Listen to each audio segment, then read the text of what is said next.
जय हिंद साथियों, स्वागत है आप सभी का आज के इस नए सेशन में। साथियों, अगर आप भी रेलवे ग्रुप डी एग्जाम 2026 की तैयारी कर रहे हैं तो आज का सेशन आपके लिए काफ़ी इंपॉर्टेंट साबित होने वाला है, क्योंकि आपका जितना भी शिफ्ट कंप्लीट हो चुका है उन सभी शिफ्टों का एनालिसिस करके ये सारे क्वेश्चन हमने आपके लिए तैयार किए हैं कि किस प्रकार के क्वेश्चन 2026 के ग्रुप डी के एग्जाम में पूछे जा रहे हैं। साथियों, आपको इसमें करंट अफेयर्स, जीके, जीएस इत्यादि सभी जो है टॉपिक देखने को मिल जाएंगे जो आपके एग्जाम में काफ़ी हेल्पफुल होंगे, तो इसलिए वीडियो को अंत तक देखिएगा, एक भी क्वेश्चन मिस मत करिएगा।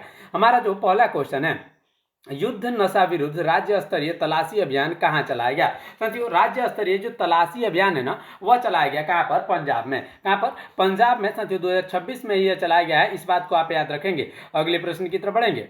अगला प्रश्न है, बक्सर का युद्ध कब लड़ा गया था? याद रखेंगे, बक्सर का जो युद्ध था वह 1764 में लड़ा गया। कब लड़ा गया? 1764 ईस्वी। ऑप्शन नंबर डी इसका करेक्ट आंसर होगा। अगला प्रश्न है, संसद के दोनों सदनों की संयुक्त बैठक किस अनुच्छेद के तहत बुलाई जा सकती है? साथियों, दोनों सदनों की जो संयुक्त बैठक है ना, वह बुलाई जा सकती है अनुच्छेद 108 के तहत। याद रखेंगे, ऑप्शन नंबर ए अनुच्छेद 108 इसका करेक्ट आंसर होगा। अगले प्रश्न की तरफ बढ़ते हैं। हमारा जो अगला प्रश्न रहेगा, खैरा रोग किस फसल से संबंधित है? साथियों, खैरा रोग जो संबंधित है ना, वह धान से संबंधित है। किससे? धान से संबंधित है। अगला प्रश्न देखते हैं। अगला प्रश्न है, संयुक्त राष्ट्र संगठन यानी यूएन, यूनाइटेड नेशंस, इसका मुख्यालय कहाँ स्थित है? साथियों, यूएन का फुल फॉर्म क्या होता है? United nation. इसको याद रखेंगे। इसका जो मुख्यालय की अगर बात करी जाए तो इसका मुख्यालय है न्यूयॉर्क में। ऑप्शन नंबर डी साथियों, न्यूयॉर्क इसका बिल्कुल करेक्ट आंसर होगा। अगला प्रश्न है, भारतीय रिजर्व बैंक का नया कार्यकारी निदेशक किसे नियुक्त किया गया है? साथियों, इसका जो नया कार्यकारी निदेशक है वह अजीत रत्नाकर जोशी को। Ajit Ratnakar Joshi, option number C इसका बिल्कुल करेक्ट आंसर होगा। अगला प्रश्न है, कुतुब मीनार के पास स्थित लौह स्तंभ किस राजा ने बनवाया था? साथियों, लौह स्तंभ को बनवाया था किस राजा ने? चंद्रगुप्त द्वितीय। गुप्त शासक चंद्रगुप्त द्वितीय इसका बिल्कुल करेक्ट आंसर होंगे। अगले प्रश्न की तरफ बढ़ते हैं। ध्यान दीजिएगा, जो हमारा अगला प्रश्न है, संसद के दोनों सदनों की संयुक्त बैठक किस अनुच्छेद के तहत बुलाई जाती है? तो इसका आंसर आप हमें कमेंट में बताइएगा, क्योंकि ये क्वेश्चन हमने अभी आपको बता रखा है।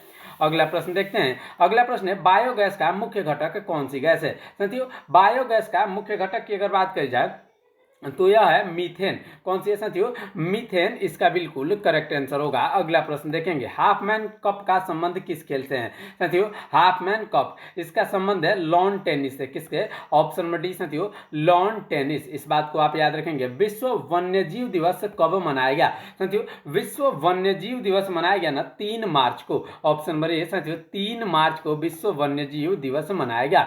अगला प्रश्न देखते हैं, गुप्त राजवंश के किस शासक को भारत का नेपोलियन कहा गया? साथियों, गुप्त वंश के किस शासक को भारत का नेपोलियन कहा गया? तो भारत का नेपोलियन कहा गया था समुद्रगुप्त को। ऑप्शन नंबर सी समुद्रगुप्त इसका करेक्ट आंसर होगा। अगला प्रश्न है, राष्ट्रपति द्वारा अध्यादेश जारी करने की शक्ति किस अनुच्छेद में है? साथियों, अध्यादेश जारी करने की जो शक्ति है ना, अनुच्छेद 123 में दी गई है। ऑप्शन नंबर डी अनुच्छेद 123 में दी गई है। क्लोरोफॉर्म। साथियों, क्लोरोफॉर्म की खोज किस वैज्ञानिक ने करी थी? क्लोरोफॉर्म की खोज की अगर बात करी जाए तो इसको किया था किसने?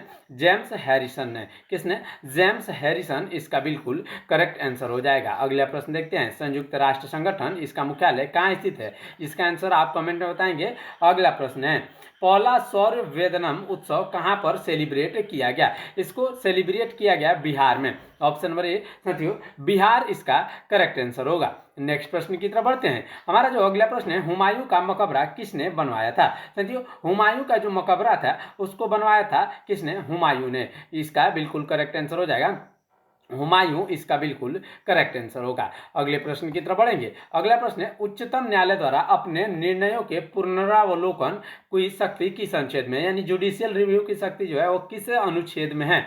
तो इसका सही आंसर अनुच्छेद 137 में है। आर्टिकल 137 इसका करेक्ट आंसर होगा। नेक्स्ट प्रश्न है, बायोगैस का मुख्य घटक। इसका आंसर कमेंट करिएगा साथियों। अगला प्रश्न है, संयुक्त राष्ट्र संगठन का मुख्यालय कहाँ स्थित है? इसका मुख्यालय जो है वह है कहाँ पर? इसका सही आंसर हो जाएगा ऑप्शन नंबर बी या ऑप्शन नंबर सी न्यूयॉर्क में, ऑप्शन नंबर सी साथियों न्यूयॉर्क। अगला प्रश्न काफी इंपॉर्टेंट प्रश्न है। भारतीय निशानेबाजी सुरुचि सिंह ने ISSF विश्व कप 2025 लीमा में महिलाओं की 10 मीटर एयर पिस्टल स्पर्धा में कौन सा पदक जीता है? इन्होंने इसमें कौन सा पदक जीता है? तो स्वर्ण पदक, ऑप्शन नंबर डी साथियों स्वर्ण पदक इसका करेक्ट आंसर होगा। अगला प्रश्न काफी इंपॉर्टेंट प्रश्न रहेगा। मंगल पांडे का संबंध 1857 के किस छावनी विद्रोह से था? इनका जो संबंध था ना वह किस छावनी विद्रोह से था? तो इसका सही आंसर हो जाएगा बैरकपुर, ऑप्शन नंबर सी साथियों बैरकपुर इसका बिल्कुल करेक्ट आंसर होगा। अगला प्रश्न देखते हैं। दो या दो से अधिक राज्यों के लिए एक ही उच्च न्यायालय हो सकता है, यह किस अनुच्छेद में? साथियों दो या अधिक राज्यों के लिए एक ही उच्च न्यायालय हो सकता है, यह अनुच्छेद 231 में है, ऑप्शन नंबर बी साथियों 231 अनुच्छेद में है। अगला प्रश्न है। बाल मक्खी के काटने से कौन सा रोग फैलता है? साथियों बाल मक्खी की अगर बात कर जाए तो इसके काटने से फैलता है कालाजार। कौन सा? ऑप्शन नंबर ए साथियों कालाजार। अगला प्रश्न है। भारत के किस राज्य में सबसे अधिक सौर ऊर्जा का उत्पादन होता है? साथियों सबसे अधिक सौर ऊर्जा का जो उत्पादन होता है ना वह राजस्थान में होता है। कहां पर होता है? राजस्थान इसका बिल्कुल करेक्ट आंसर हो जाएगा। इस बात को आप याद रखेंगे। अगले प्रश्न की तरफ बढ़ते हैं। हमारा जो अगला प्रश्न रहेगा काफी इंपॉर्टेंट प्रश्न रहेगा। किस देश ने ब्रिक्स के न्यू डेवलपमेंट बैंक में शामिल होने की घोषणा करी है? न्यू डेवलपमेंट बैंक में शामिल होने की घोषणा करी है इंडोनेशिया ने, ऑप्शन नंबर बी साथियों इंडोनेशिया इसका बिल्कुल करेक्ट आंसर होगा। नेक्स्ट प्रश्न है। श्रीनगर का प्रसिद्ध शालीमार बाग किस मुगल शासक ने बनवाया था? इसको बनवाया था जहांगीर ने। किसने? ऑप्शन नंबर ए साथियों जहांगीर इसका बिल्कुल करेक्ट आंसर हो जाएगा। अगला प्रश्न काफी इंपॉर्टेंट प्रश्न रहेगा। सभी नागरिकों के लिए समान न्याय और मुफ्त कानूनी सहायता का प्रावधान किस अनुच्छेद में है? इसका जो प्रावधान है अनुच्छेद 39A में है। किसमें? अनुच्छेद 39A इसका बिल्कुल करेक्ट आंसर हो जाएगा। अगला प्रश्न देखेंगे।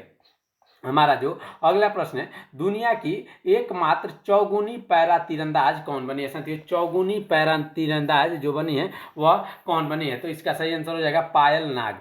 कौन? ऑप्शन नंबर बी साथियों पायल नाग। अगला प्रश्न देखेंगे। चंद्रगुप्त मौर्य किस धर्म के अनुयायी थे? साथियों चंद्रगुप्त मौर्य जो थे वो जैन धर्म के अनुयायी थे। जैन धर्म सल्लेखाना द्वारा शरीर त्याग किया गया। ऑप्शन नंबर ए इसका बिल्कुल करेक्ट आंसर होगा। अगला प्रश्न देखेंगे। नए राज्यों का प्रवेश या स्थापना किस अनुच्छेद के अंतर्गत होता है? नए राज्यों का प्रवेश या स्थापना की अगर बात कर जाए तो यह होता है किसके अनुसार? इसका सही आंसर अनुच्छेद 2 के अनुसार, अनुच्छेद 2 के अनुसार। अगला प्रश्न है। ऊर्जा का एसआई मात्रक। साथियों ऊर्जा का एसआई मात्रक क्या होता है? तो इसका सही आंसर हो जाएगा कार्य या ऊर्जा, यानी इन दोनों का जो एसआई मात्रक होता है वह होता है जूल, ऑप्शन नंबर डी साथियों जूल इसका बिल्कुल करेक्ट आंसर हो जाएगा।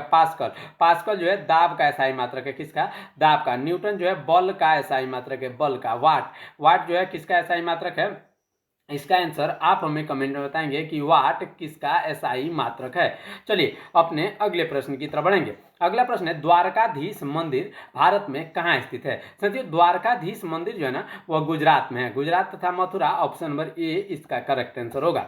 नेक्स्ट प्रश्न है। प्रधानमंत्री नरेंद्र मोदी जी का निजी सचिव किसे नियुक्त किया गया है? इसके जो निजी सचिव बने हैं वो निधि तिवारी बनी है। ऑप्शन नंबर सी साथियों निधि तिवारी इसका करेक्ट आंसर होगा। अगले प्रश्न की तरफ बढ़ेंगे। ध्यान दीजिएगा। जो हमारा अगला प्रश्न है। कलिंग का युद्ध किस वर्ष लड़ा गया? साथियों कलिंग का जो युद्ध था ना वह लड़ा गया किस वर्ष? इसका सही आंसर हो जाएगा ऑप्शन नंबर डी, यानी 261 ईसा पूर्व। ऑप्शन नंबर डी इसका करेक्ट आंसर होगा। नेक्स्ट प्रश्न देखते हैं। राज्यपाल की नियुक्ति किस अनुच्छेद के अंतर्गत की जाती है? साथियों राज्यपाल की जो नियुक्ति होती है वह की जाती है किस अनुच्छेद के अंतर्गत? तो इसका सही आंसर हो जाएगा अनुच्छेद 155 के अंतर्गत, यानी आर्टिकल 155 इसका बिल्कुल करेक्ट आंसर होगा। नेक्स्ट प्रश्न देखते हैं। रक्त परिसंचरण तंत्र का खोज किसने की थी? साथियों रक्त परिसंचरण तंत्र की जो खोज थी उसको किया था किसने? इसका सही आंसर हो जाएगा William Harvey. Option number B साथियों विलियम हार्वे इसका करेक्ट आंसर है। अगला प्रश्न है, भारतीय संविधान में पंचवर्षीय योजनाओं का प्रावधान किस देश से लिया गया? साथियों, पंचवर्षीय योजनाओं का जो प्रावधान है ना, वह लिया गया पूर्व सोवियत संघ से। ऑप्शन नंबर ए, पूर्व सोवियत संघ। अगला प्रश्न है, काफी इंपॉर्टेंट प्रश्न रहेगा, किस राज्य सरकार ने मई 2025 में पराली जलाने पर प्रतिबंध लगाया है? साथियों, पराली जलाने पर प्रतिबंध लगाया है मध्य प्रदेश ने। मध्य प्रदेश इसका बिल्कुल करेक्ट आंसर हो जाएगा। अगला प्रश्न है, गोत्र शब्द का वर्णन पहली बार कहाँ मिलता है? साथियों, जो गोत्र शब्द है ना, उसका वर्णन पहली बार मिलता है ऋग्वेद में। कहाँ पर? ऋग्वेद, जो कि भारत ये सबसे पुरानी वेद है। सबसे पुरानी वेद, सबसे पुरानी वेद कौन सी है साथियों? ऋग्वेद है। इसको आप याद जरूर रखिएगा। इसमें मंडलों की संख्या, इसमें 10 मंडल है। इसमें कितने मंडल है? 10 मंडल हैं। अगला प्रश्न है, मूंगफली का जन्मदाता देश किसे कहा जाता है? साथियों, मूंगफली का जन्मदाता देश है Bharat. Option number A, Bharat. अगला प्रश्न है, क्लोरोफॉर्म की खोज किस वैज्ञानिक ने की थी? साथियों, क्लोरोफॉर्म ऊपर बता रखा है, इसकी खोज करी थी जेम्स हैरिसन ने। किसने? जेम्स हैरिसन ने। अगला प्रश्न देखते हैं। हमारा जो अगला प्रश्न रहेगा, प्रसिद्ध सूफी संत शेख सलीम चिश्ती की दरगाह कहाँ पर है? साथियों, इनकी जो दरगाह है शेख सलीम चिश्ती, इसका जो दरबार है ना, वह फतेहपुर सीकरी में है। कहाँ पर है? ऑप्शन नंबर डी साथियों, फतेहपुर सीकरी। अगला प्रश्न है, किस देश ने संयुक्त राष्ट्र के यूनेस्को से खुद को अलग कर लिया है? साथियों, यूनेस्को से खुद को अलग कर दिया है किसने? निकारागुआ ने। निकारागुआ यानी ऑप्शन नंबर सी साथियों, निकारागुआ। अगला प्रश्न देखेंगे, बक्सर का युद्ध कब लड़ा गया? अगला प्रश्न है, चिनूक, चिनूक पवन किस पर्वतीय क्षेत्र में बहती है? साथियों, चिनूक जो पवन है ना, वो बहती है किस में? इसका सही आंसर क्या हो जाएगा? रॉकी पर्वत क्षेत्र। रॉकी पर्वत क्षेत्र, ऑप्शन नंबर ए। अगला प्रश्न है, खीरे में कड़वाहट किसकी उपस्थिति के कारण होती है? साथियों, खीरे में कड़वाहट की अगर बात करी जाए तो यह होती है कुकुरबिटेसिन के कारण। कुकुरबिटेसिन, ऑप्शन नंबर बी इसका बिल्कुल करेक्ट आंसर हो जाएगा। अगला प्रश्न देखते हैं। जो हमारा अगला प्रश्न रहेगा वह काफी इंपॉर्टेंट प्रश्न है, दीनदयाल बंदरगाह किस राज्य में स्थित है? दीनदयाल बंदरगाह साथियों, यह जो स्थित है ना, वह कहाँ स्थित है? तो इसका सही आंसर गुजरात में। ऑप्शन नंबर डी, गुजरात इसका बिल्कुल करेक्ट आंसर होगा। अगला प्रश्न है, डेनिस मोंटूरो किस देश के उप प्रधानमंत्री हैं जो हाल ही में भारत आए थे?